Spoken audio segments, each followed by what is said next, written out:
It's Memorial Day in Elmhurst, Illinois, and for the 107th time, we have the Memorial Day Parade.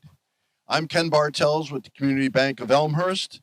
I have my partner, Tony Cazzone, who will join me here in just a second. Tony's retired from the city of Elmhurst, and we start our parade off, as we always do, with the Elmhurst Police and Fire Color Guard, and we will be silent as they go by.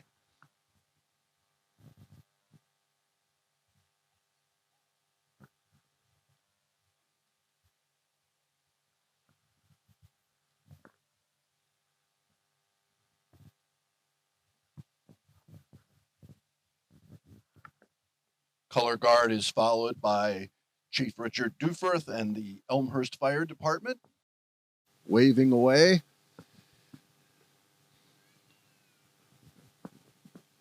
Like there's another car or two with the fire. And of course, Tony, as you would well know, the Memorial Day Parade, different from other parades, is we've just got lights, no sirens, out of a sign of respect with our theme of always remember. Exactly. It's a very festive parade, but it's solemn at the same time to show our respect.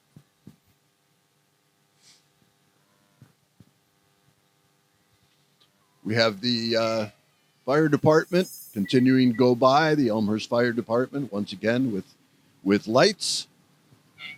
And following them, we will have our presentation banner for the 107th parade, carried by the Patton Farragut Academy Cadets.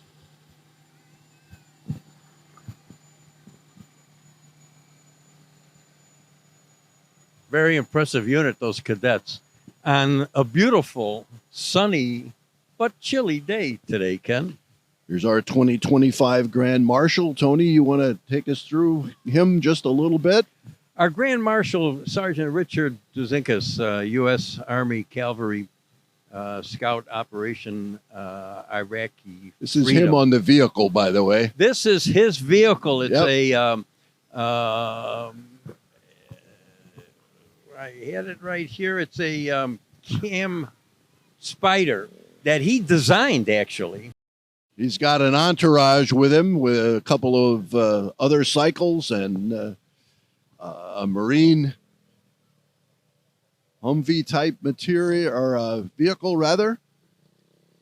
So we certainly are very honored to have him be our parade Grand Marshal this year. We'll talk a little bit more about him as we go through the parade.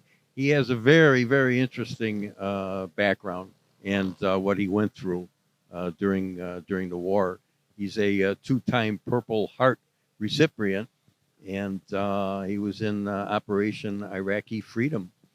And he will be speaking as part of the military service, remembrance service that immediately follows the parade, and will also be televised on Elmhurst TV. Here we have the Mayor Scott Levin and members of the Elmhurst City Council walking in group unison there.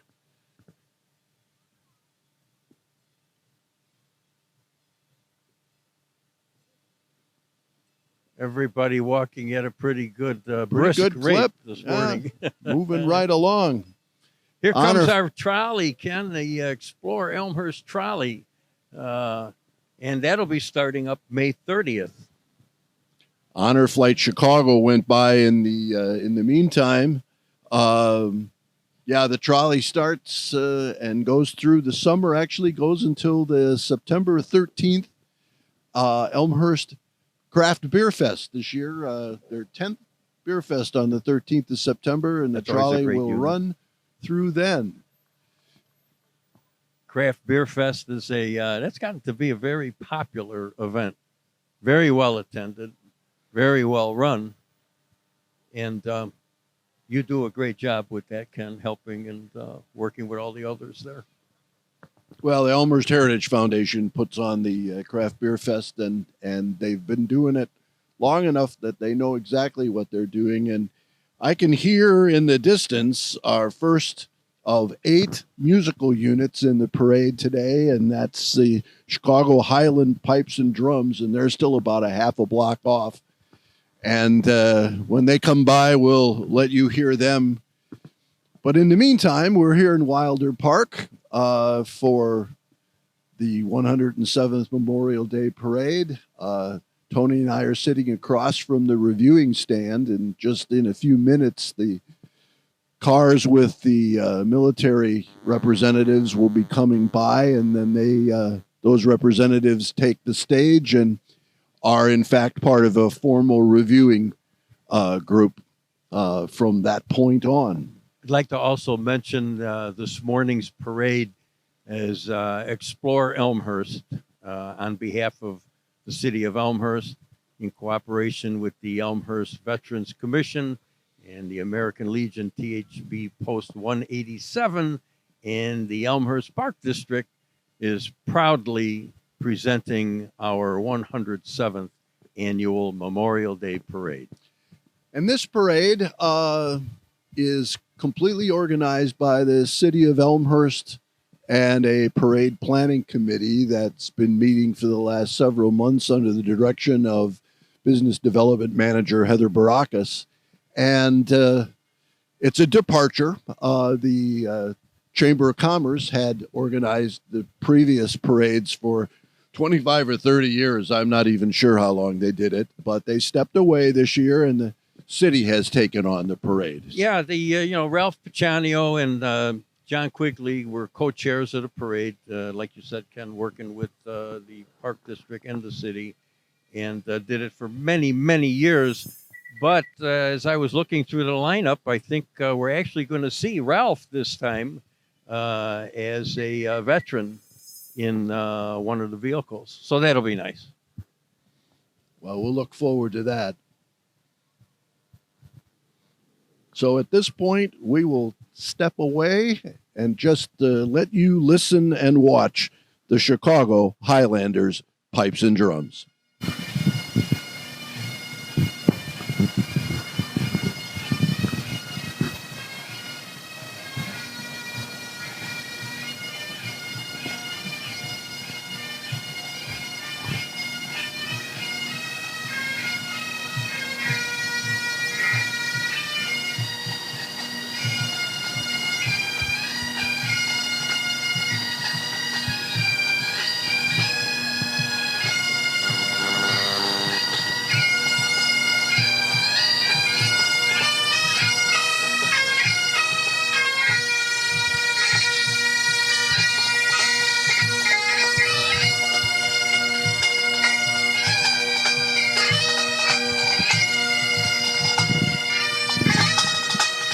We now have a procession of vehicles carrying military officers from all the services.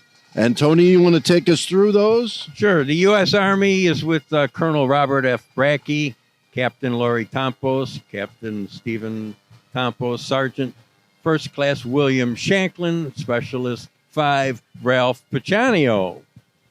U.S. Marine Corps is Lance Corporal Josh Leonard, Sergeant Jake Sadowski, Sergeant Ryan Hasty, Sergeant Chris Tran. There's Ralph Corporal right there. Bryn Andrews. Tony, There he is. Ralph and there he Bill is, giving us a Shanklin. nice wave. U.S. Army. So nice to see him now. We're actually honoring him. He's always been so busy behind the scenes. U.S. Navy Commander Michael M. Curley, Chief Warrant Officer 3, Tyrone Clark, Hospital Corpsman, Petty Officer 2nd Class Fleet Marine Force, Carl Glasecki. U.S. Air Force is Lieutenant Colonel Michael R. Brackey, Master Sergeant Evan Morris, and his son Jack. The U.S. Space Force, represented by U.S. Air Force Senior Airman Tom Augustin, and the U.S. Coast Guard. U.S. Coast Guard Auxiliary Flotilla Commander Rich Tato, and the USCG Auxiliary Flotilla Vice Commander Michael Jones.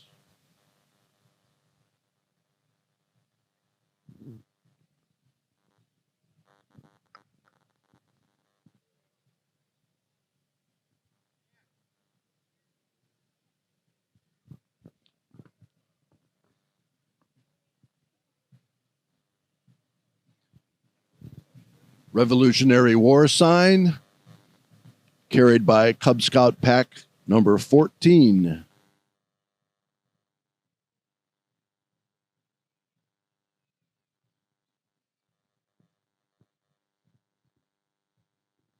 Coming up now, we have the Illinois Army National Guard 144th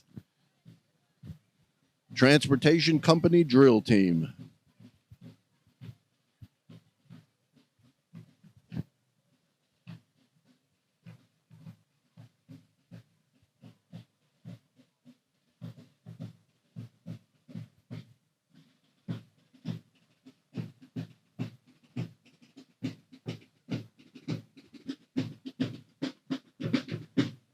I just love that drum cadence.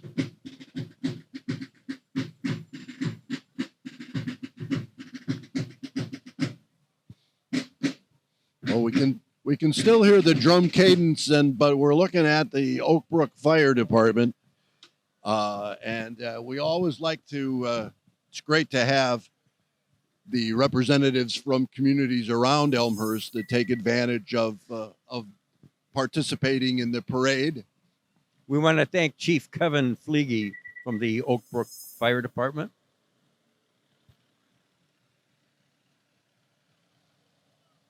And then the York Center Fire Protection District with Chief Richard Sanborn Jr., followed by Oak Brook Terrace Fire Protection District and Chief John Turkovich.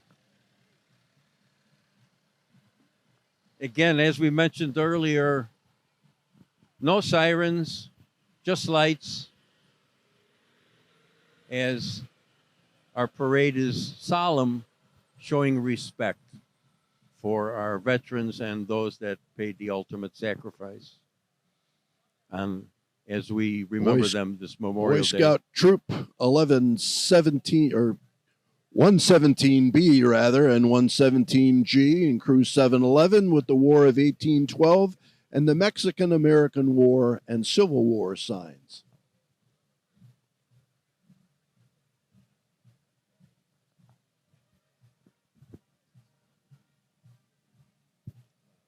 That unit is being followed, and they're coming up right now by the Antioch Brass Quintet.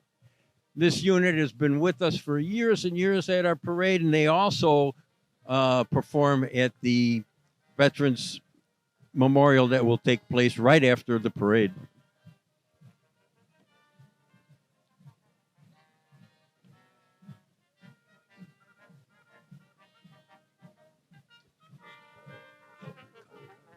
U.S. Coast Guard Auxiliary Color Guard.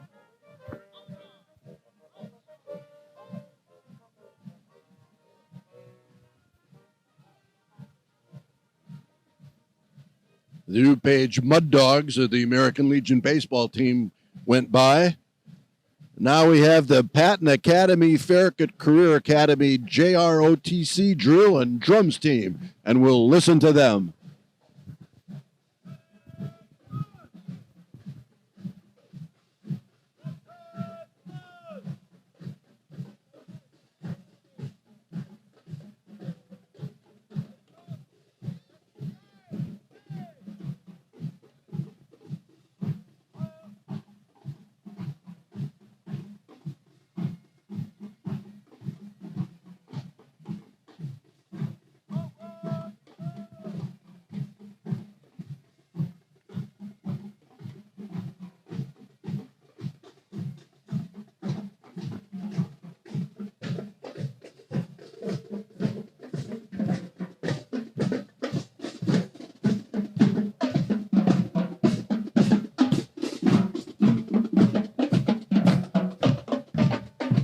Always good to have them at the parade. All right, it gets the blood flowing, huh? How about it?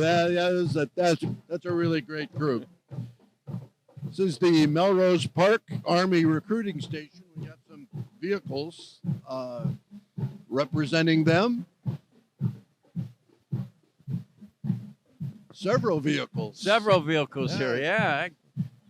This is a great unit. I think this is a new group for us.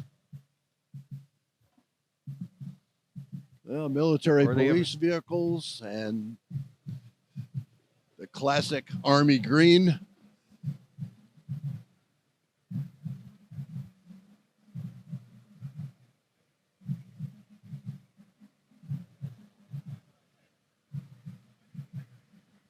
They might be followed by the Northern Illinois Chapter Military Vehicle Preservation Association.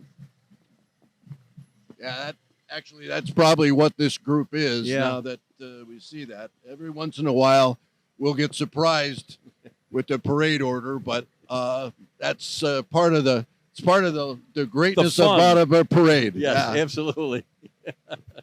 And I know we've often mentioned, if some of these vehicles could talk, Oh my goodness. the stories that Absolutely. and the history that they have Yeah. behind them.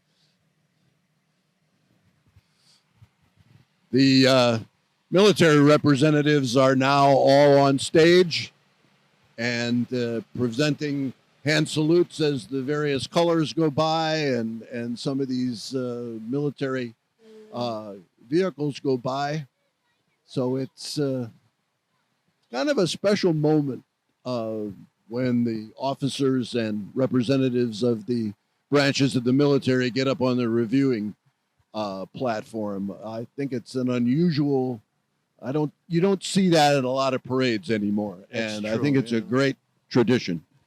Yeah, it is nice to see that, and they salute the units that go by. Even some of the units, we'll point it out as more come up. The scouts, especially, will stop and they will salute, and all the dignitaries on the stage salute at the same time. It's a really great moment and a great sight.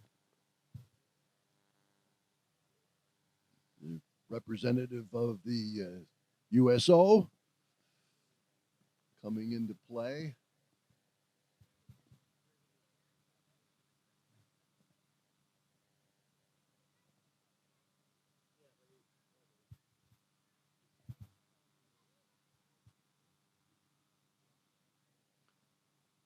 Like we've got another one of our little gaps, and I just wanted to mention that behind Wilder Park this year, Tony, is a display from True Patriots Care called Flags of Honor, and the flags that are there represent fallen veterans, fallen heroes from the three Elmhurst high schools, ICCP, York, and Timothy Christian, and it's quite a moving display. Here's Alderman Jennifer Veremis, who is active with the USO. Good to see her in the parade today. Good morning. Jennifer also taken on the new role as president and CEO of the Elmhurst Chamber of Commerce and Industry.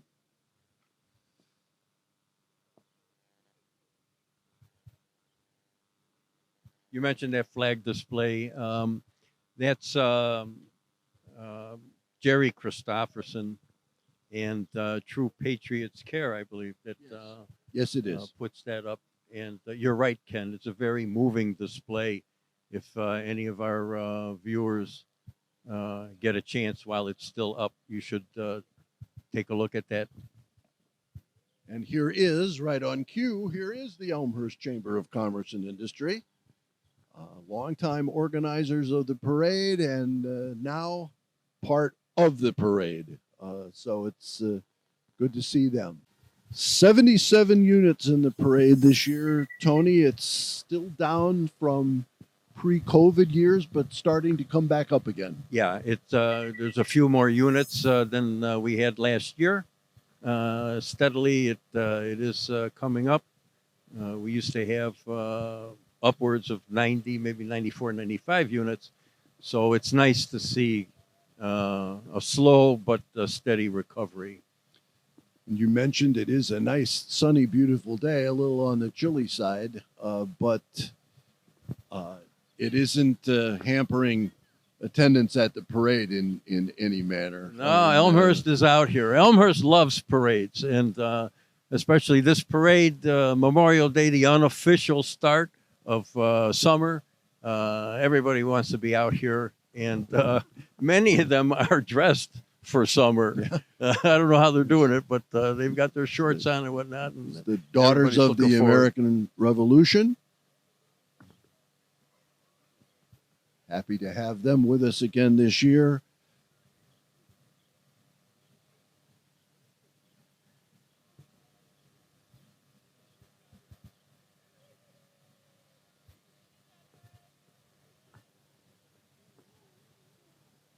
Once again, the theme of every parade in Elmhurst is always remember.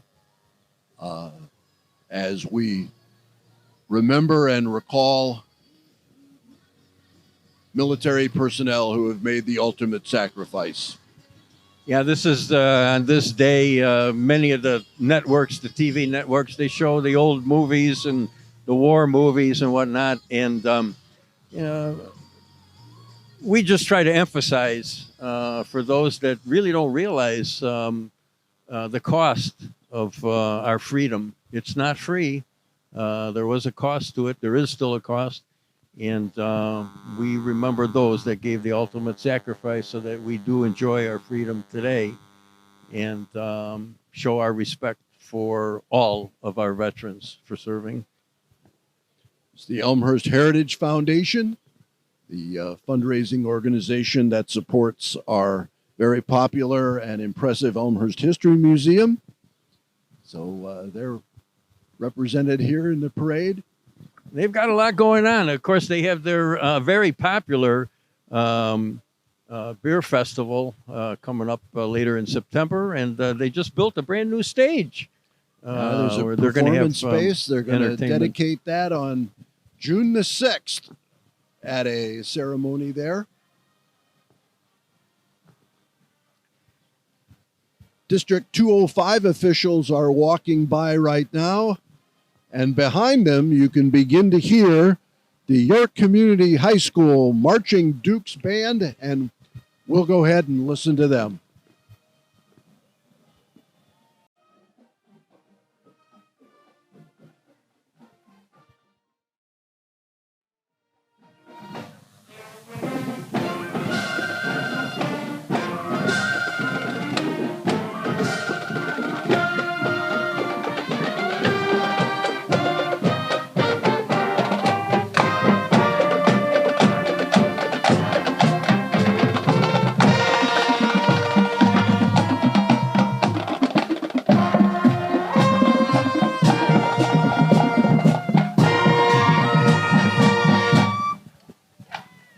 Awesome.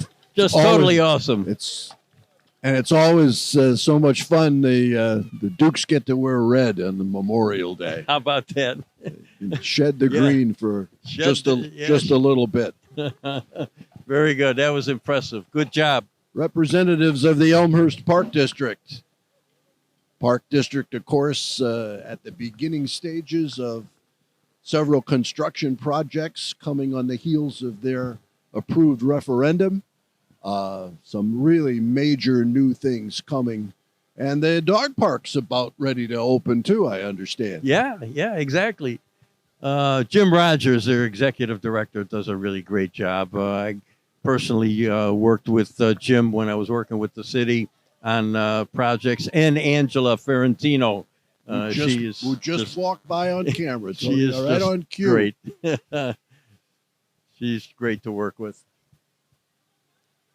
We've got the, once again, Park District in mass here, a number of representatives. Yeah, good turnout. And we love our parks. Here's our new Illinois State Representative, Marty Deuter.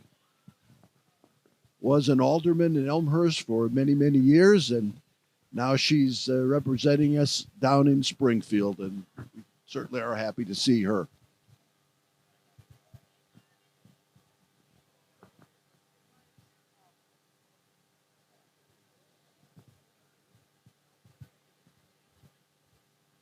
Coming up now is the Elmhurst Knights of Columbus. This is an organization that's part of 2 million Catholic men on a mission. A very charitable group. You see them wearing their aprons right now. You're used to seeing them on the days when they're passing out the Tootsie Rolls. raising money for the less fortunate. I'm in favor of passing out Tootsie Rolls for almost any reason. I hear you there, Ken. The Knights of Columbus have 4 levels, 4 degrees, they call them, 1st, 2nd, 3rd, and 4th degree. I can't see the entire group here, but if they are dressed, those that are usually dressed and with the banner and the sword is the 4th degree. That's the patriotic degree. They're located here in Elmhurst. They have a great fish fry during the Lenten season on Fridays.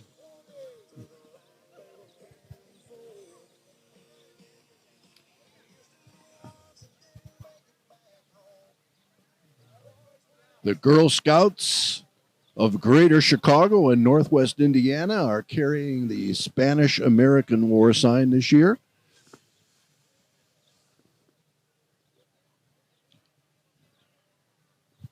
Throughout the parade, we have signs commemorating each of the wars that the United States has participated in and the toll that those wars have taken on our country.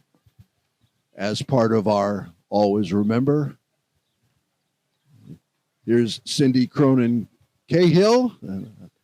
I see Dan Cahill also, or Dan Cronin rather, walking by as well.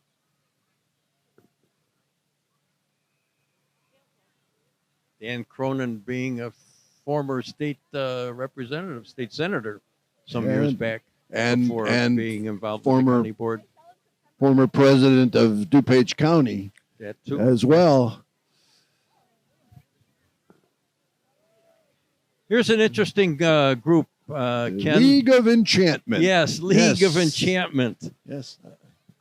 I was going to ask you how many of these folks you could name, Tony, but then I decided after Batman and Thor, we were probably both done. Yeah, I think you're right. We'll talk about that There's in just Captain a minute. America. We would have saw him, too. Here's the AAUW used book sale folks going by. Their book sale from later in June, supporting AAUW and their charitable causes. Yes, and their money goes toward scholarships. DuPage County Sheriff James Mendrick going by.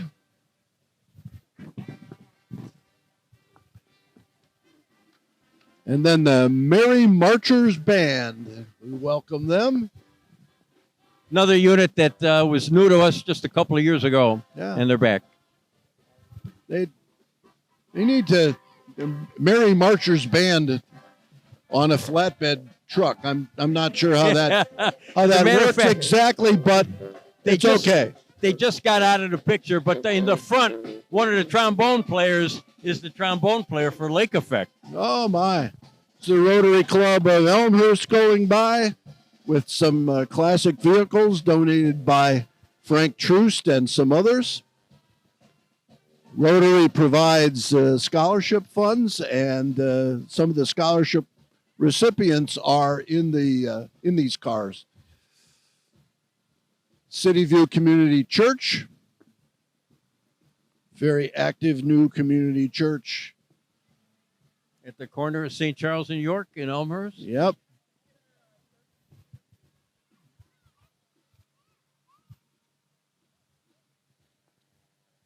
Once again, 107th parade, dating back to 1918. A little bit before our time, I think. Yeah, just a bit. Cub Scout 23 with the World War I sign.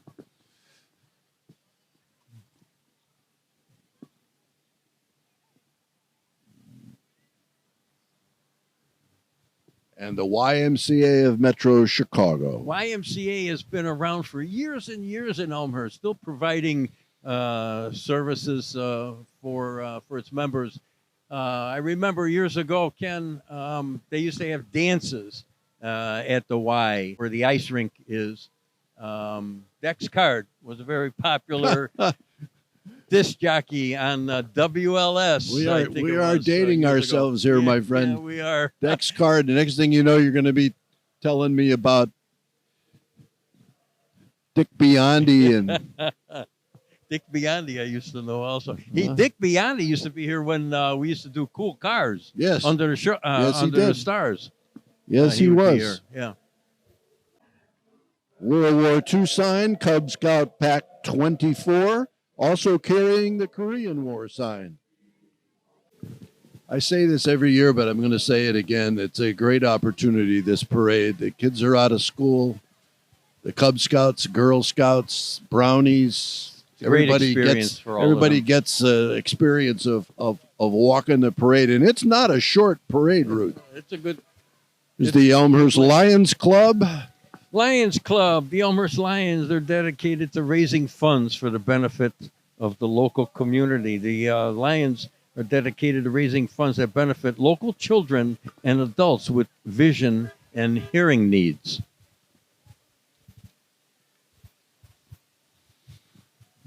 And their familiar gold vests.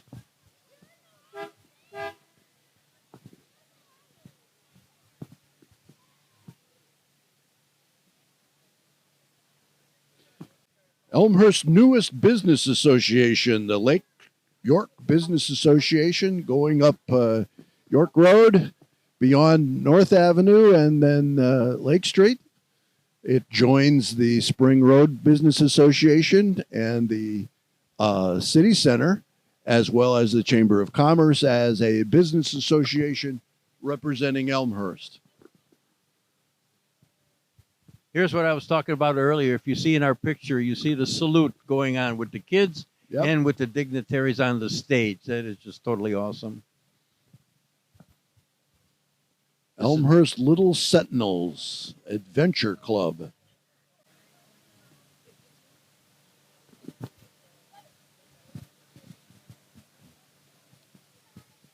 I don't recall seeing these folks in the parade before. Elmhurst So Sentinels. I'm going to say they're new, and we certainly are happy to have them. Yeah. They're marching in unison. Absolutely.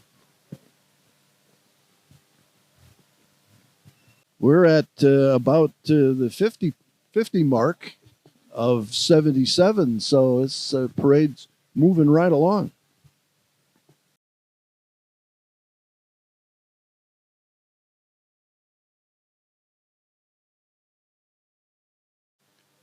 Parade is staged up at York and 3rd, where various streets are marked off, and the units are put in order by volunteer parade marshals, which we also want to thank for their service, because without them, we don't know what kind of order we'd be in at all. Rough Edges Confectionery and Paul's Landscaping. So those parade marshals, they do a great job putting this parade in order, and then keeping it as tight as you possibly can when you're dealing with various paces of marchers, and then you've got vehicles and units that occasionally stop and play music. So it's a legitimate job. Yes, they're keeping it up very well too. Vitality Women's Physical Therapy and Wellness just went by. We want to thank Bill Draham too, Ken, and his group with the York Radio Club for keeping us in communication on what's going on and giving us periodic updates. They're doing a great job helping us.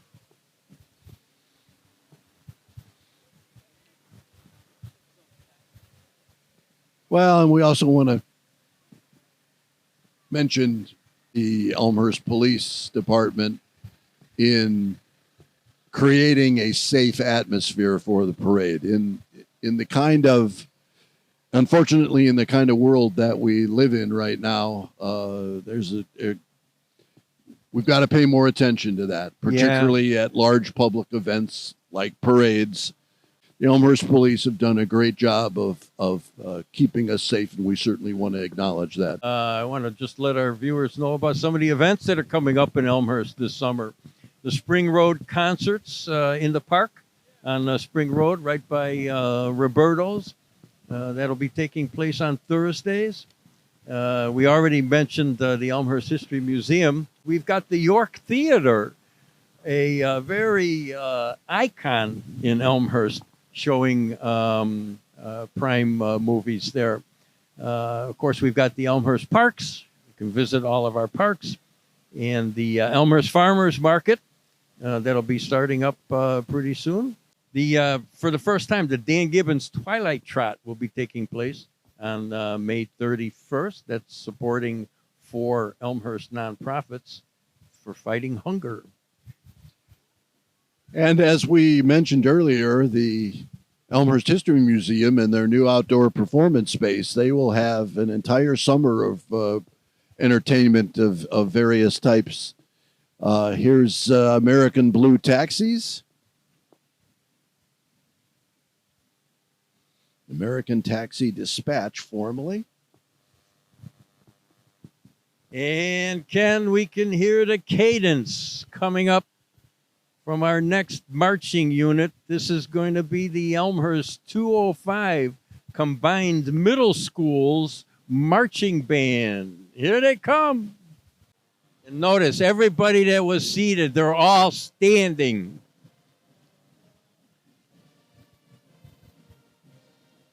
All the dignitaries on the stage applauding. Here they come. Elmhurst 205 Combined Middle Schools Marching Band.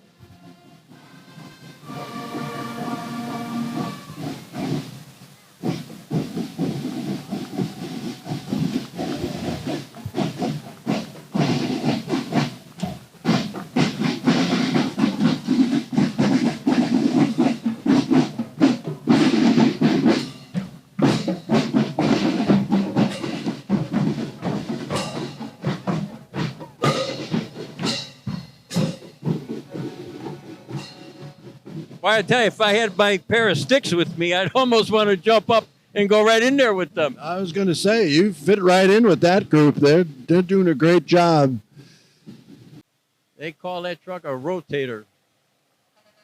Let me go back to the Combined District 205 middle schools. Of course, the 3 middle schools being Churchville, Bryan, and Sandburg. We want to make sure we recognize them. This is West and Sons Towing going by. That's another rotator. This is some heavy equipment here.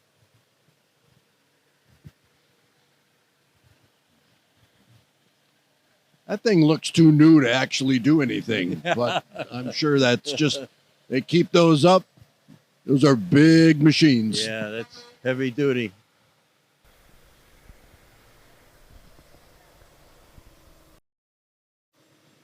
Wow, they brought the whole fleet out. I think so. My God, I'm impressed. West and Sons Towing. Well, these are the guys you see on the tollway a lot. Yeah. Because these guys can handle disabled cars are nothing for these guys. These guys handle the big trucks when they get in trouble. There's a program on called Highway Through Hell, I think it's called. And on that program, you see a lot of these kinds of units pulling up semi-trucks that flipped over and whatnot. America's Best Fire, Water, and Exteriors.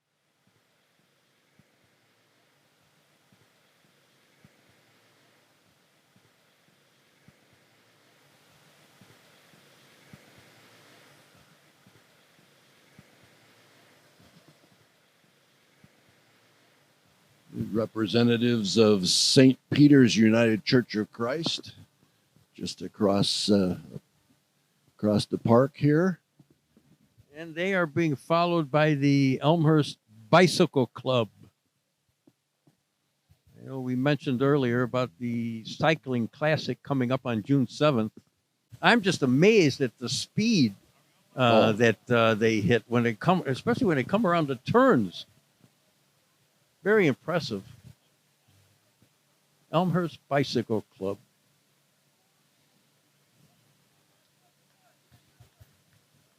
Well, if there's something to do, there's a club for it in Elmhurst.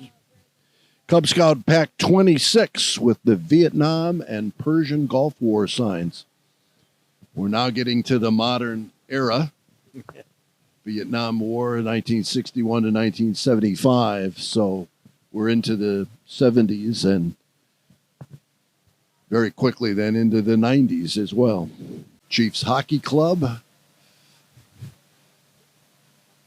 They usually have a pretty good contingent. Boy Scout Troop 417, Cub Scout Pack 417 with the War on Terrorism, War in Afghanistan, and Iraq War signs.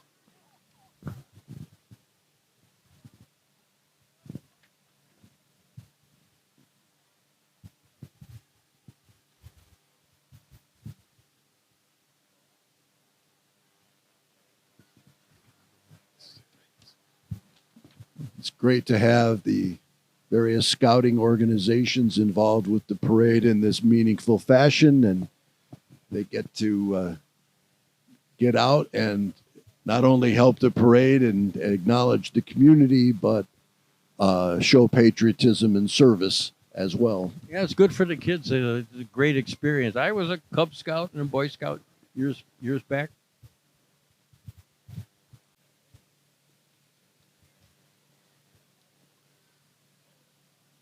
The Sons of the Veterans of the Civil War, acknowledging the military officers on the reviewing stand. Well, at least it's not 85 or 90 degrees today. Sometimes they've worn those uniforms. Well, those wool uniforms that they wore back then. Yeah. You bet. Ken, here comes a group, the DARE group, through the Elmhurst Police Department, and that stands for Drug Abuse Resistance Education. The primary objective of DARE is to significantly reduce and eliminate young people's use of alcohol, tobacco, and other drugs by focusing on decision-making skills. This is involves most of the fifth graders in the schools in Elmhurst. Great program. Westtown Chorus coming through.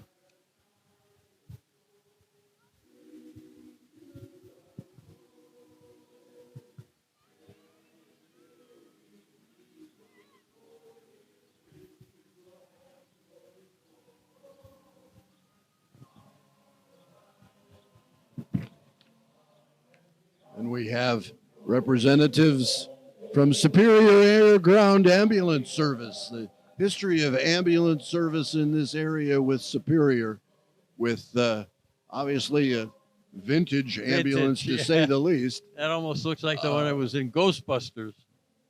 Almost, yeah. And then the modern vehicles that we are accustomed to seeing. And they are a sponsor of that Elmhurst Cycling Classic and Twilight Mile that we mentioned coming up on June the 7th. Absolutely. They also have helicopter service, Superior. Midwest Shelter for Homeless Veterans going by.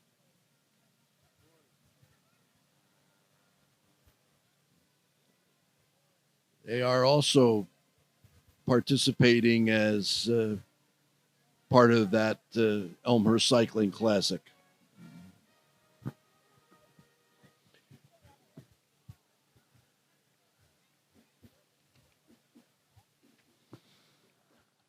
Boy Scout Troop 82 carrying the Operation Inherent Resolve and Operation Freedom's Sentinel signs. And now we're seeing the Celebration Brass, the last musical unit in this year's parade.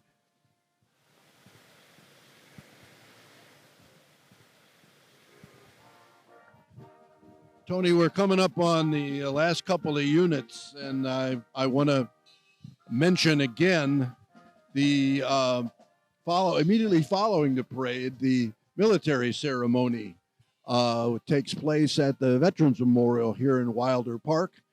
And we want to make sure that folks stay tuned for that as part of today's program on Elmhurst TV.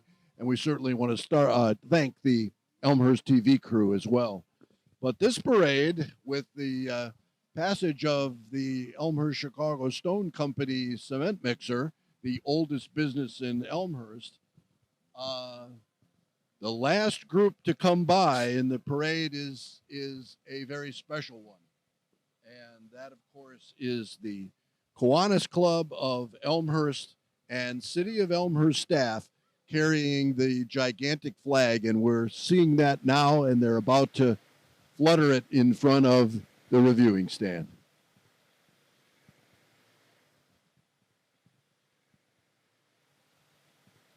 On a windy day, it takes a lot of hands to control that flag. Yes, and it's huge.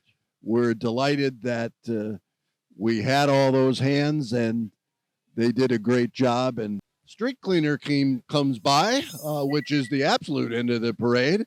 I want to thank you for joining me again on the Memorial Day parade, 107 in Elmhurst. Thank you, Ken. It's always a great pleasure working with you. Happy to be here as we honor those on Memorial Day. Again, the unofficial start of summer. So now all the barbecues and everything go on. Thank you, everyone, for watching. Don't burn the burgers on the grill. That was Tony Cazzone. I'm Ken Bartels. And we thank you for watching the Elmhurst Memorial Day Parade, number 107.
Please be seated.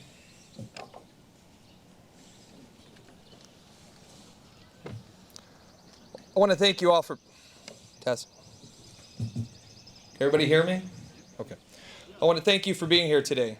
My name is Eric Palia. I'm the current post commander of the Elmhurst American Legion, THB Post 187. I'm joined today by the Officer of the Day and current Elmhurst American Legion Post Adjutant Mike Curley, who's been a great help in planning of today.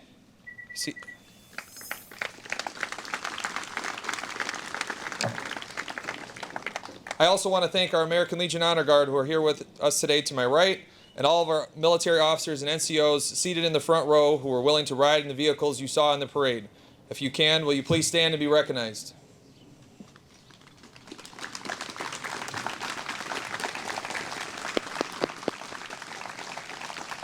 Thank you. You know, oftentimes people come up to veterans and say, "Thank you for your service." A nice, well-intentioned gesture of gratitude, a gesture meant to convey one person's appreciations for the risks and sacrifices that are associated with military service. Today on this Memorial Day, we are gathered to show our gratitude to all those who have perished in defense of our nation. Now, it is a common misnomer for individuals to say to living veterans on this day, "Happy Memorial Day." No doubt this comes from a well-intentioned place, but is not representative of the meaning of today. Today is about those service members who did not make it home and our never-ending gratitude for their sacrifice. For example, you heard me say I represent Elmhurst American Legion THB Post 187. Those initials THB stand for the 3 service members from Elmhurst who died in World War I, named Marine Corps veteran Ernest Timrott, Army veteran Richard Hintz, and Marine Corps veteran Kinsley Buck. Our post was formed 1 year after the cessation of hostilities in World War I in 1919, and that legacy continues to the present day. I can think of no greater honor to these brave men who laid their life down for our freedom than to be remembering their sacrifice here today over 100 years later. I hope 100 years from now, someone will be standing at this very podium, continuing to thank our community, those from our community who laid down their lives in defense of our nation in order to preserve our way of life. So again, thank you for being here today. Before I begin the program, I want to remind folks that the roses that are being passed out, the roses right in front of me, those are from Phillips Flowers, located on Spring Road in Elmhurst. Phillips is a great supporter to the veteran causes in our community. I can say from personal experience, they also provide the flowers for our annual Kids Christmas party at the American Legion and are always willing to lend a hand when asked. so we extend a special thank you to them on this day. These flowers are intended for the women in our audience after the program, so please help yourself. At this point, I would like to invite past American Legion Sergeant at Arms and longtime Master of Ceremonies Bill Shanklin to lead us in the Pledge of Allegiance.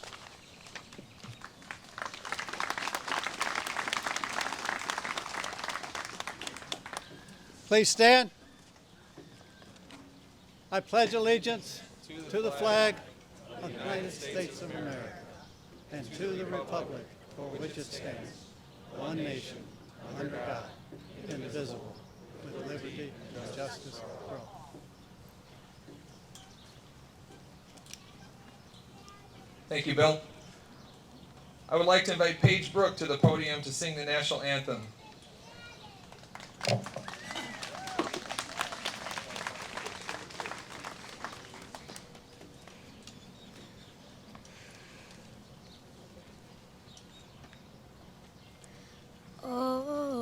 Wait, is it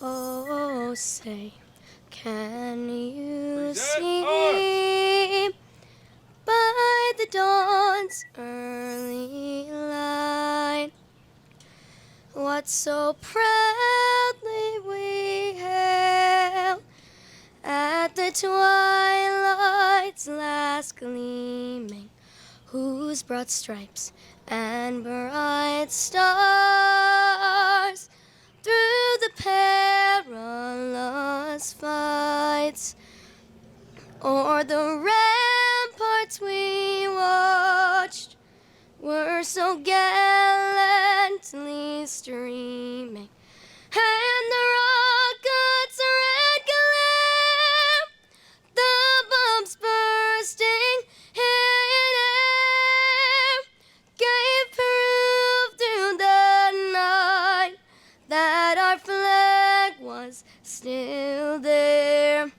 Oh, say does that star-spangled banner yet wave o'er the land of the free and the home of the brave?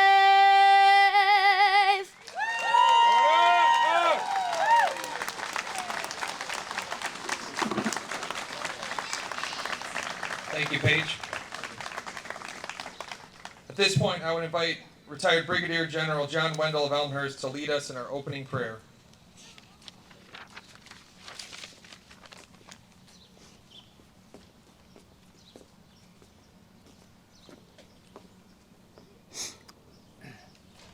Before we pray, just to remind us that it was the Civil War where more military were lost in battle than any other war in our history. Let's bow our heads now as we lift our hearts to God. Our Father in heaven, we thank you for a nation in which we live, such as the United States of America, a land of the free and home of the brave. And we thank you for those who have laid down their lives and sacrifice that we might live free lives. We thank you for those who have gathered here. And we're so grateful, Lord, for your watch care over this nation and for those who continue to serve in its leadership and its defense, which I ask and pray in the name of Christ my Lord. Amen. Amen.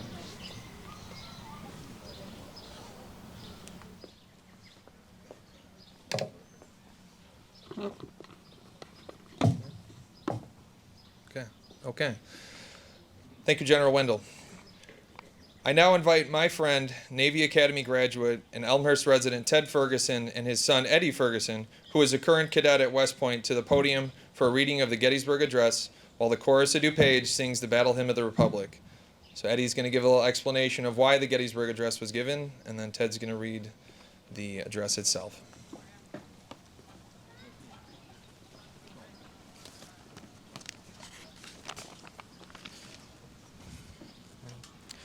Good morning. My name is Eddie Ferguson. I graduated from York High School in 2024, and I'm a fifth-generation military service member. Today, I am honored to stand before you as I set the stage for the Gettysburg Address, which my father, Ted Ferguson, Lieutenant Commander retired, U.S. Navy, will read here soon. Picture this. The year is 1863. It is a pleasant sunny day. A light breeze blows across your face. This is what President Abraham Lincoln felt as he stepped up to give his brief yet profound speech dedicating the Soldiers' National Cemetery in Gettysburg, Pennsylvania. Gettysburg was the most significant three-day battle of the American Civil War, with over 51,000 casualties made up of all those killed, injured, and missing. To put this in perspective, this is equivalent to the entirety of the population of Elmhurst, a little over 45,000 people becoming victims to this battle. This staggering number still weighs in the mind of all the people present at the speech. Yet in just 272 words, Lincoln not only honored the fallen, but also reminded the nation of its founding principles and redefined the purpose of the war, not just as a fight to preserve the Union, but as a struggle for a new birth of freedom, rooted in equality. His words continue to echo even today, reminding us of the enduring importance of democracy, sacrifice, and unity.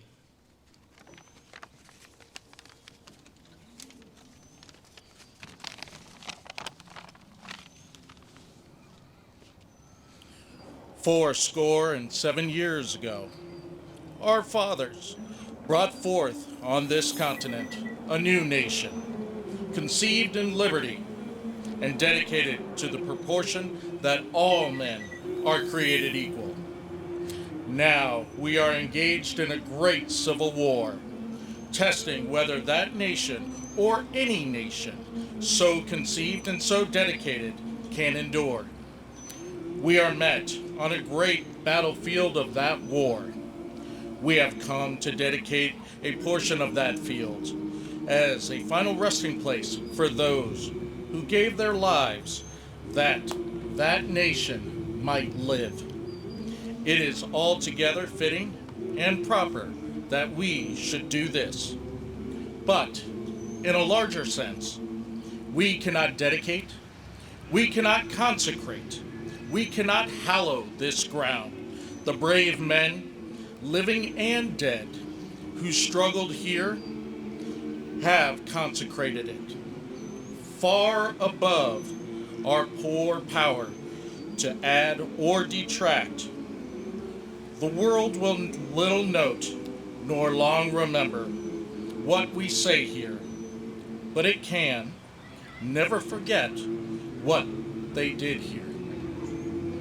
It is for us the living, rather, to be dedicated here to the unfinished work which they who fought here have thus far so nobly advanced.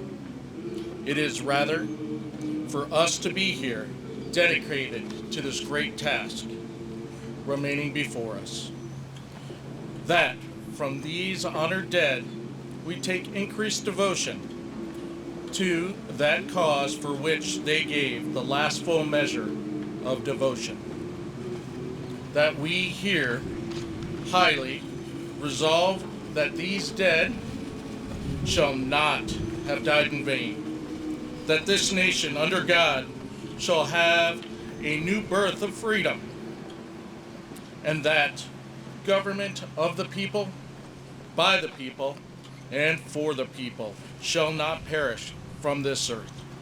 Abraham Lincoln, November 19th, 1863.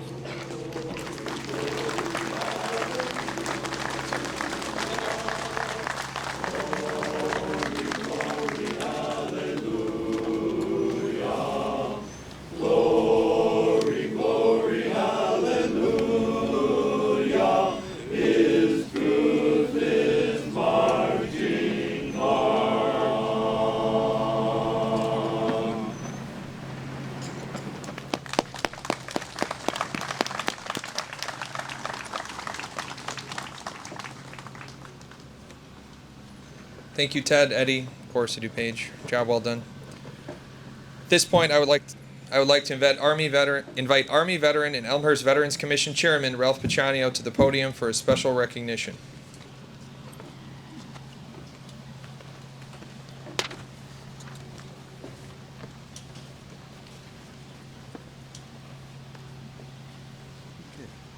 Good morning, and thank you, Eric. Memorial Day. Memorial Day, the most significant day of the year in Elmhurst. I have had the honor to be here at this beautiful memorial from its dedication on May 31st, 1993. Today it's my pleasure as a Veterans Commission Chairman to acknowledge the contributions of the Elmhurst Park District, Angela Ferrantino, and Elmhurst School District's York High School, Bill Gardner, for their now completed terms of service. It takes quite a group of different organizations to provide the services that the Veterans Commission has put in place. We thank them and we look forward to working with their new successors, Christy Solberg and Justin Riskus. My highest regards to everybody here. Thank you so much.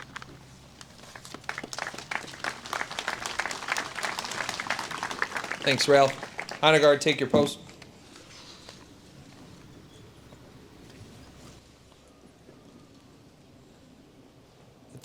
At this point, the Chorus of DuPage will sing "God Bless the USA."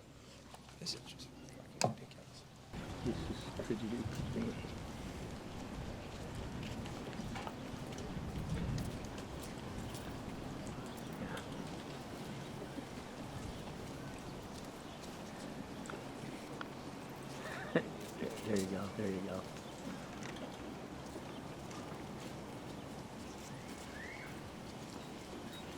Okay.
Thank you. At this point, we're going to try something new this year. Gerald Paulson, a retired Army Green Beret and ambassador to Guam, will lead us in explaining our remembrance table you see here before me. Jerry? Do your best with the mic.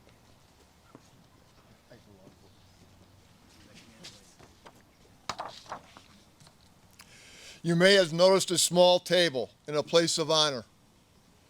It is set for one. This table symbolizes the fact that members of our profession of arms are missing from our midst. They are commonly called POWs or MIAs. We call them our brothers and our sisters. They are unable to be with us today, so we will remember them. This table set for one is small, symbolizing the frailty of one prisoner alone against his oppressors. The tablecloth is white, symbolizing the purity of their intentions to respond to their country's call to arms. The napkin is black, symbolizing the sorrow of captivity and darkness, and the emptiness of not being with us today. The single red rose displayed in the vase reminds us of the families and loved ones of our comrades in arms who keep the faith as we all await for their return. The yellow-red ribbon tied so prominently on the vase represents the unyielding determination for a proper accounting of all of our comrades who are not among us today. The candle. The candle is lit, symbolizing the upward reach of their unconquerable spirit. The slice of lemon on the bread plate is there to remind us of their bitter fate. There is salt upon the bread plate, symbolic of the family's tears and all of our tears as we all await for their accounting and proper return. The glass is inverted as they cannot toast with us. And the chair is empty. They are not here, and they are never forgotten. So remember, everyone here and all of us who served and called them our comrades and depended upon their might and their aid and relied upon them. For surely they have not forsaken you. Until the day they come home, let's all remember.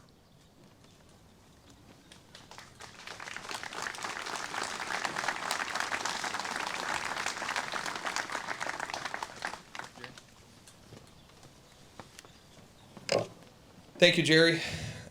At this point in the program, many of you remember over the years we would read the names of deceased veterans from our community, but truth be told, we weren't following the spirit of the day by doing that. Today is about those who perished in service in faraway lands or in conflicts. So we are going to save the names of those who died since last Veterans Day and honor them this November on Veterans Day all at once. To honor our Elmhurst veterans who died in combat, you will see the flags contain the names of local veterans to my left in the field. So that being said, today we're going to tell the tale of the only known Elmhurst veteran who perished in the Gulf War, Captain William D. Cronin, Jr., United States Marine Corps. So I invite Post Adjutant Curley to the podium to conduct our inaugural local hero recognition.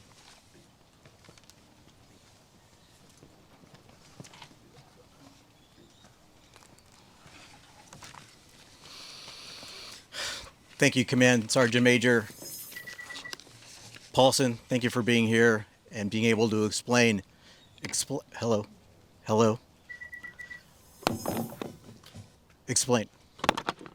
I'm going to use my outside voice. Hope you don't mind. Good morning, Command Sergeant Major Paulson. Thank you very much for your time and being able to explain the table to us. Good morning, my fellow soldiers, sailors, airmen, Marines, Guardians, and Coast Guardsmen, Mr. Mayor, elected officials, members of the community, but most importantly, the family of Captain William Billy D. Cronin, Jr., United States Marine Corps, IC class of 1979. Thank you for giving me this opportunity to speak to you this morning. Today we're going to concentrate on the spirit of this day, remembering the members of the Elmhurst community that made the ultimate sacrifice for his country. Elmhurst grown, Billy followed his journey some must take. After graduation from IC, he went on to college and attended Southern Illinois University in Carbondale. Upon graduation in 1984, with a degree in engineering. What do you do with an engineering degree at that point in your life? You have to ask yourself, what are you going to do? Billy decided he wanted to become a United States Marine Corps officer. He completed officer basic training in Quantico, Virginia, and graduated as second lieutenant. So, what's next? What's the next challenge as a Marine Corps officer? He wanted to become a pilot. He reported to Pensacola, Florida, and for 2 years, he trained for his naval flight, whether it be fixed wing or rotary. He received his wings of gold and became a helicopter pilot with a call sign, Warthog. If you know any aviator, they all have call signs. Warthog. He started flying and made his way to the fleet. In the summer of 1990, Captain Warthog Cronin and his squadron mates were assigned to Marine Medium Helicopter Squadron 164, known as the Night Riders. They were on a Western Pacific cruise aboard the amphibious assault ship USS Okinawa when they were unexpectedly diverted to the Persian Gulf. Thursday, August 2nd of 1990, it was a cloudy 81-degree day here in Elmhurst. The high school class of 1991 was preparing for their senior year, whether it be at York, IC, or Timothy Christians. However, on the other side of the world, events of that day would profoundly change the families in Elmhurst, the community, the United States, and the world at large. On August 2nd, 1990, the country of Iraq invaded its southern neighbor, Kuwait. Within 48 hours, Kuwait fell. An act of aggression started that would be known as the Gulf War. The Iraqis' action led to international condemnation and a 42-country U.S.-led coalition. The global goal was to liberate the country of Kuwait. The USS Okinawa was the command ship of the 13th Marine Expeditionary Unit in August of 1990. The ship took station in the North Arabian Sea with 18 other ships and 10,000 Marines to keep Iraq in check, to participate in maritime interdiction operations, and to prepare for Operation Desert Storm, with a forecasted amphibious assault to liberate the country of Kuwait. In the early morning hours, at approximately 04:15, yes, military time, local time, on Monday, 8 October of 1990, 2 Huey helicopters from the Night Riders, with 8 Marines in total, launched into the night sky from the flight deck of the USS Okinawa for an at-sea night vision goggle mission off the coast of Oman in the North Arabian Sea. Approximately an hour later, in their mission, the USS Okinawa's Combat Information Center lost radar and radio contact with the flight. Search efforts recovered very little wreckage and no sign of the air crew. All flight crew was declared missing in action. These 8 Marines were considered some of the first casualties of the Gulf War. In keeping with today's meaning of reflection and remembrance, please give me a moment to share their names. Captain William D. Cronin, Jr., Illinois. Captain Gary S. Dillon, Illinois. Captain William J. Hurley, Illinois. Captain Kevin R. Dovin, Ohio. Sergeant Kenneth T. Keller, Illinois. Sergeant John R. Kilkus, Massachusetts. Corporal Timothy W. Roman, California. Lance Corporal Thomas R. Adams, Jr., Louisiana. To the Cronin family, please accept my condolences in letting me tell the story of Captain Warthog Cronin. Thank you very much.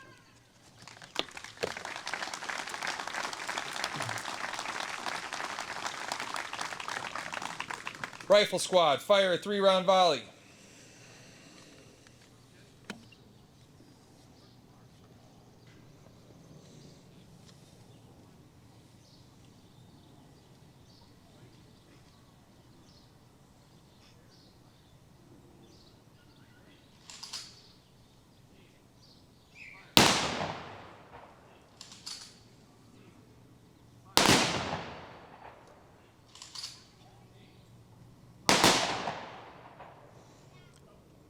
Bugler, taps.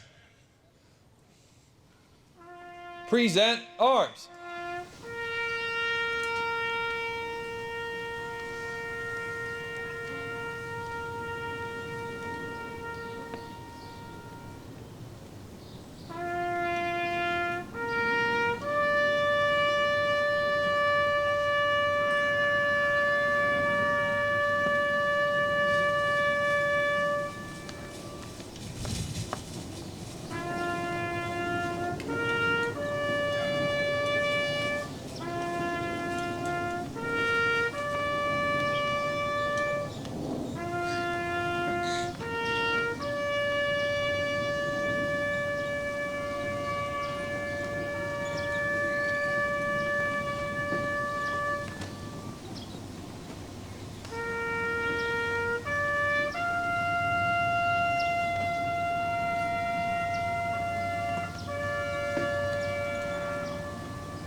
Order, arms. Please be seated.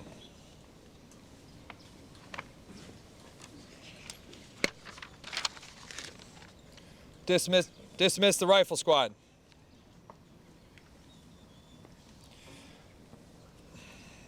At this point, I would like to welcome to the podium my friend and a friend to the veteran community, Elmhurst Mayor Scott Levin.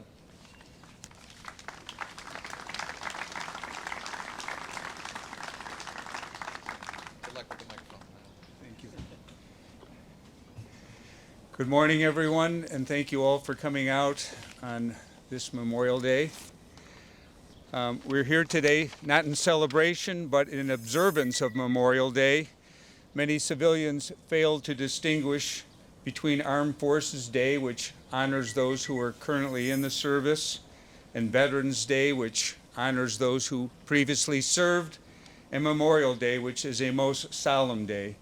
As was mentioned, following the end of the Civil War, this day was originally known as Decoration Day, solely to honor the soldiers who died in that war, a day when flowers and flags were laid at the grave sites of those soldiers. But after World War I, Dedication Day became Memorial Day, and remarkably, it didn't become a national holiday until 1971, which seems recent to me. We now decorate the graves of all soldiers who died in the service of our country with flowers and flags. We gather here in Elmhurst some 90-plus years later at our own war memorial for our annual tribute. Each year when we have our parade, I'm sobered by the banners showing how many soldiers died in each of the wars and the various conflicts throughout our history.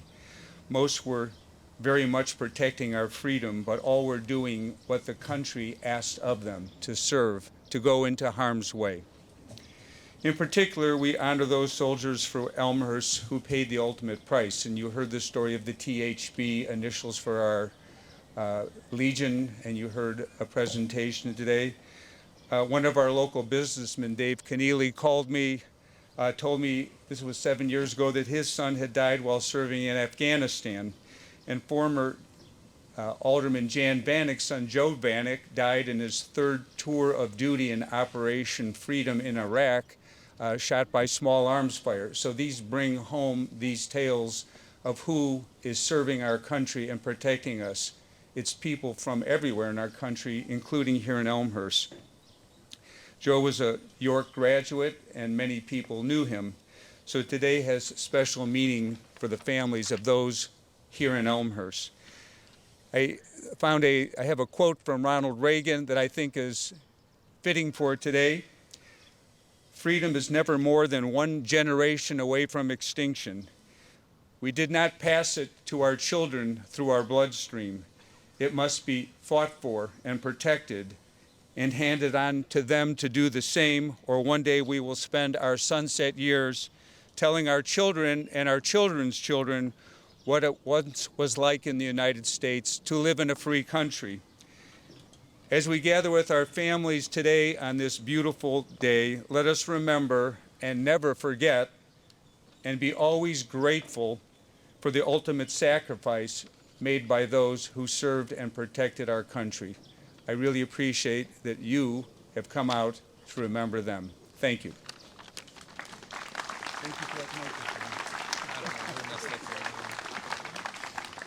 Thank you, Mayor Levin.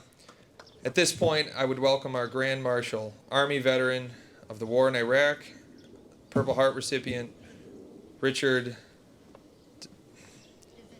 Duzinskas. I wanted to get that right.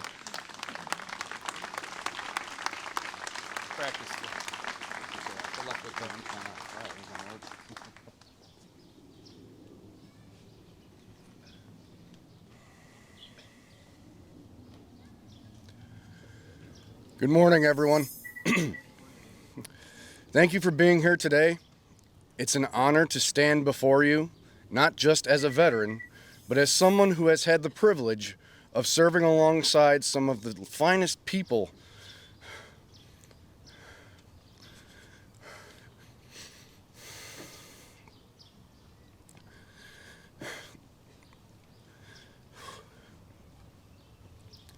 this country has to offer.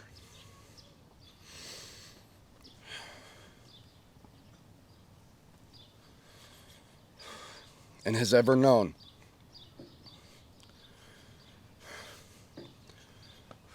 Memorial Day isn't about me or anyone standing here in uniform.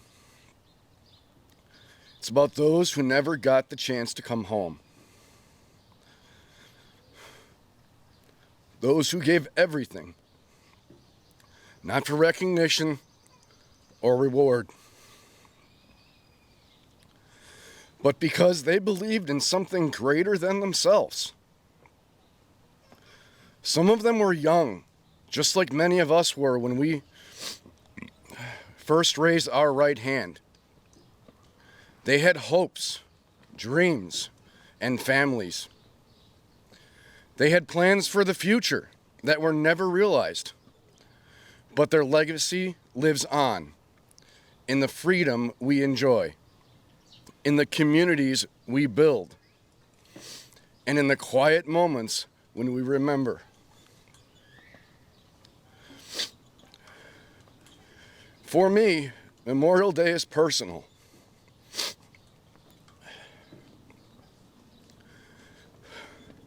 I think of the names etched on walls, the boots and rifles in battlefield crosses, the folded flags handed to grieving families. I think of friends, faces, and voices.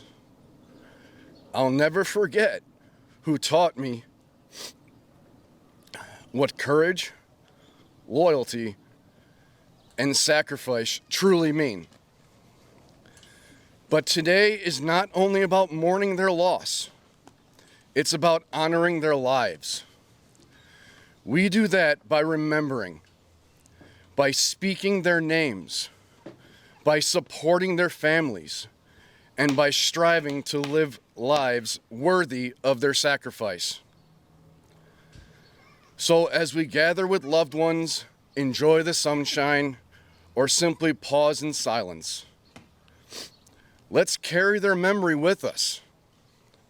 Let's be grateful, not just today, but every day.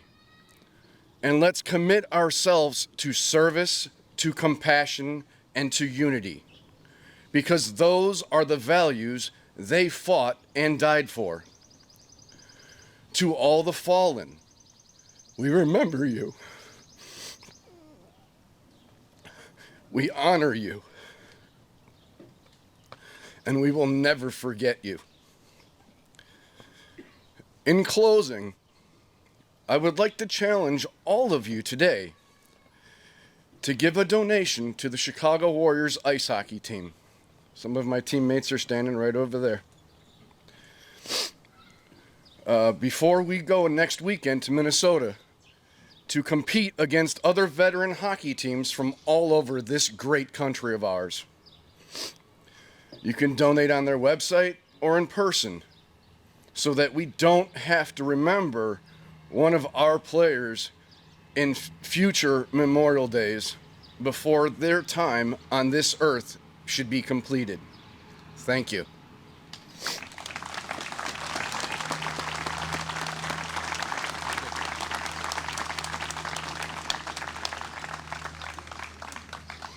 Thank you, Richard. At this point, the Antioch Brass Quintet will play the military service songs. Now, full disclosure, I know the two service songs of the branch of the military I served in, the Army and the Air Force, but I may not recognize the others immediately. So here's what I'd like the audience to do. When you hear your service song, please stand and shout the branch. Does that sound okay to everybody? Okay. And please feel free to sing along if you get the urge.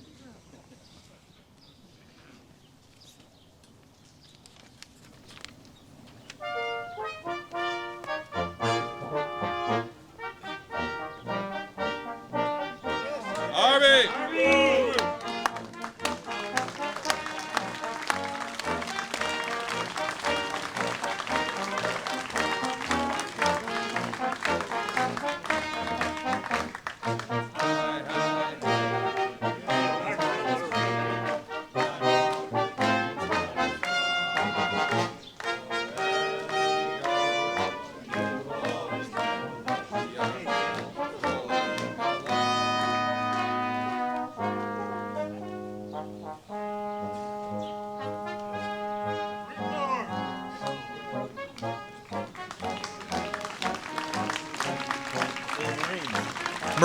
Marine Corps, please stand.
Space Force.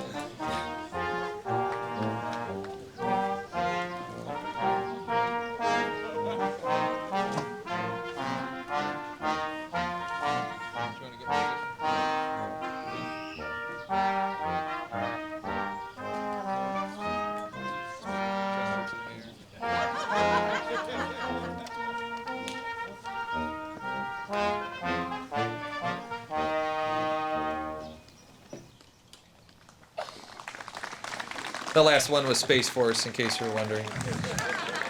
There's only 3,000 Space Force veterans in the country, so. At this point, Mayor Scott Levin and Officer of the Day, Mike Curley, will lay a wreath at the Roll of Remembrance, followed by a wreath representing the American Legion and the American Legion Auxiliary, laid by Bill Shanklin and Renee Tracco.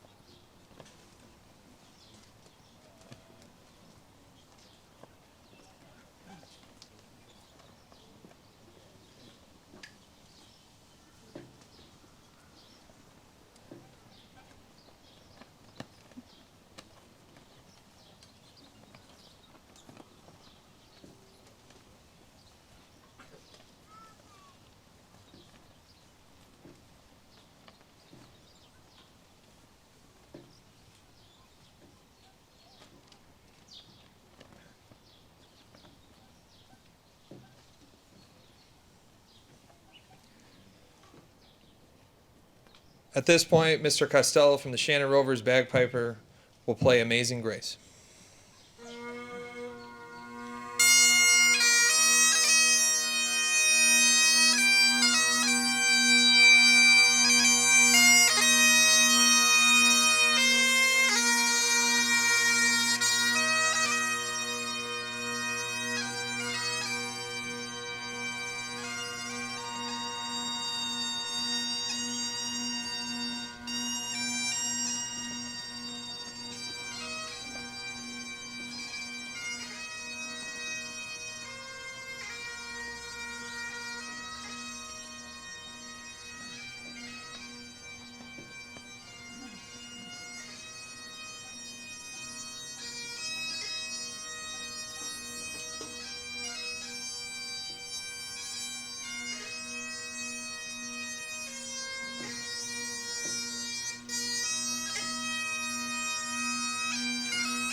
Thank you. Now I'd like to invite Crystal Forbes from the local Daughters of the American Revolution, or DAR, that would be the Martha Ibbotson chapter, to read a poem.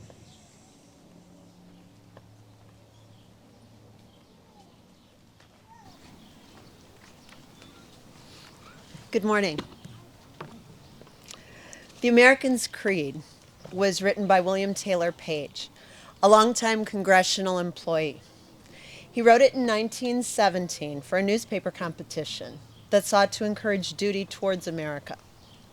In April 1918, Page's composition was adopted by the U.S. House of Representatives. This creed exemplifies the duty that soldiers have aspired to by accepting the responsibility of military service from the time of our nation's founding to the present. This creed speaks to values held dear by Daughters of the American Revolution, the organization that I represent here today, which is why DAR members recite this creed at each of our chapter gatherings. Today, we offer these words to honor and remember those who now lay at rest for the sacrifice and duty they gave in service to America.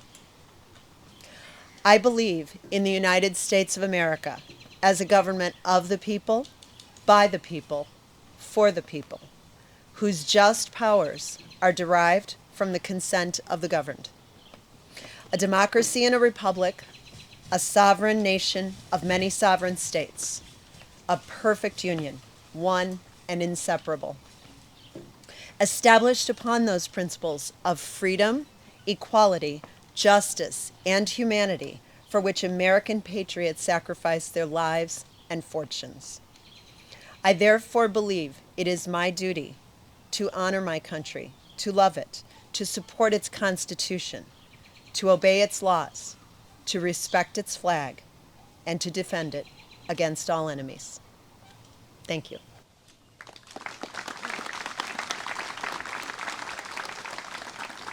Thank you, Crystal. Now the chorus of DuPage will lead us in singing God Bless America.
Thank you, Chorus of DuPage. At this point, I'd like to invite Bill Shanklin to the podium to speak about an ongoing effort at York High School to honor their alumni who perished in military service.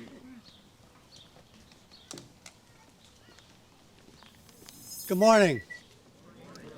I'm speaking for Justin Riskus this morning. He's a high school teacher at York. He's also responsible for the Military History Club. And for the last 15 years, Justin has been researching the names of York alumni or alumnus, smart guy, you Navy guys can tell me which one is right, that attended York High School and served the armed forces and killed in action. He's identified 114 of students that went through York High School. You heard about 3 of them. He's researching those 3 to make sure that they do qualify for being in the memorial. I have brochures up here, and I'm going to be around for a little while after the ceremony. If you have an interest in seeing more about this effort, I have brochures for you. Shortly, you're going to be hearing and seeing things in the social media, the newspapers, about this. It'll come out in the Independent. We're using today to launch this effort. Justin talked to me about a year ago and said, look, that's what I want to do. We have a little plaque on the 3rd floor. It's terrible. It's falling apart. And we have 114 of our graduates that died in war, and we want to honor them. So he has in mind to build a memorial. It'll be placed in the school, I think near the auditorium, about 72 inches high, granite, marble. I'm not sure what that's going to be yet. But we figured it's going to cost about $30,000. And I figured, well, in the strength of this community, we have 16 commissions, over 145 people that serve this community. And what greater sacrifice or service can you do than to die for your country? And we hope these students, as they pass that memorial, will honor them, respect them, and understand what service is all about. Now I said, okay, let me ask some people in the community. Let's see what kind of reaction we get. So far, just by talking to people, we've raised about $16,000. The first 16 is easy. It's the next 14 or 15 that's going to be the hardest. So we do need your help. We need you to learn a little bit about this project. I think it's a great time for the community to come together and make a statement about we always remember. Building this memorial in that high school will say we stood in the door, we meant what we said. So I will be here a little bit later, pass out brochures if you have an interest in learning more about it. I think once you see the total program, you'll think it's something worthwhile doing. Thank you for your time.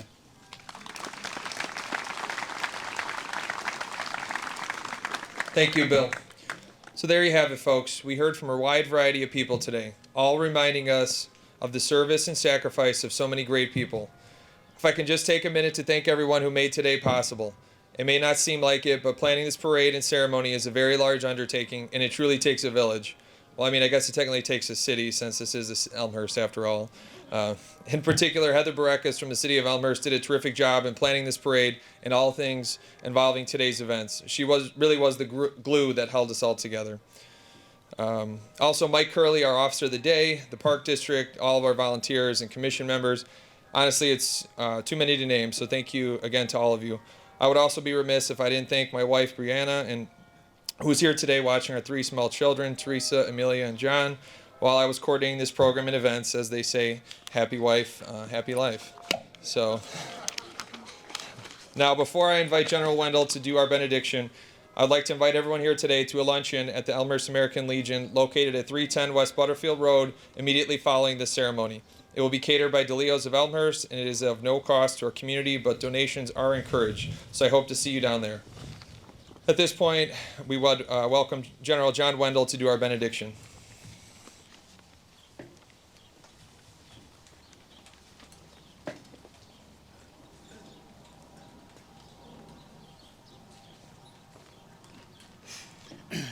During the course of this program, a thought went through my mind. Something that happened in my life 84 years ago. I was 8 years of age, but I will not tell you my age. My brother came rushing into the house and said, "America has been bombed. America has been bombed." December 7th, 1941. Little did I realize that some years later, I would land in a military aircraft at Hickam Field that had been bombed.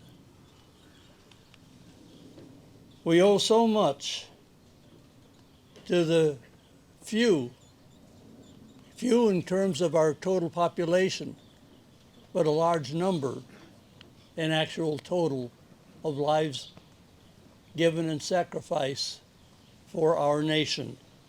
And we thank God for that. Another thought that came to my mind was not long after that event, I noticed that in my own immediate neighborhood, families displaying flags in their window of children from that household who were in the war. One house had 1 star, another house had 3 stars, blue stars. And then I noticed one day that the flags had been changed, 4 gold stars. Lives from my immediate neighborhood, a block from my own home, of young men whose lives had been laid down in defense of my freedom and the freedom of all of us. Let us bow our hearts now in prayer. Our Father God, we thank you for the sacrifice of those willingly giving their lives. Of an uncle of my wife who lost his eyesight on an island in the South Pacific, Tarawa. And for the many others who have laid down their lives, we commemorate this service. And we thank you for that sacrificial dedication that has assured our freedom. And for the young men and women who are serving now, understanding now that enlistments are at an all-time high of young men and women volunteering to go into military service. And as we depart from this service, might we continue to recall and be thankful for the freedom we have because of the sacrifice of those who loved our nation enough to serve and to lay down their lives. And I thank you for all gathered here, and I do so in the name of Christ, my Lord. Amen.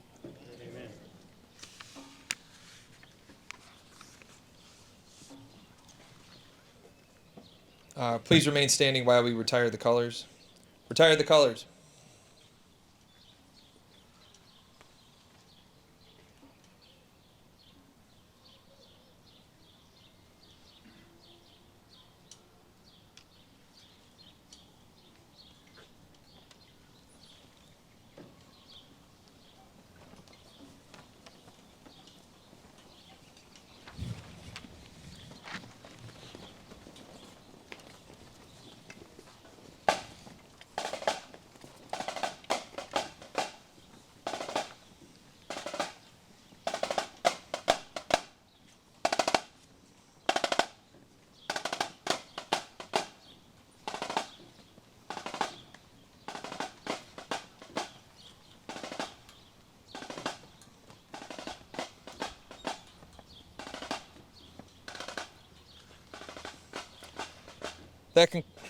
That concludes our ceremony. Thank you for coming, and I hope to see everyone at the American Legion. May God bless all of you, and may God bless our troops.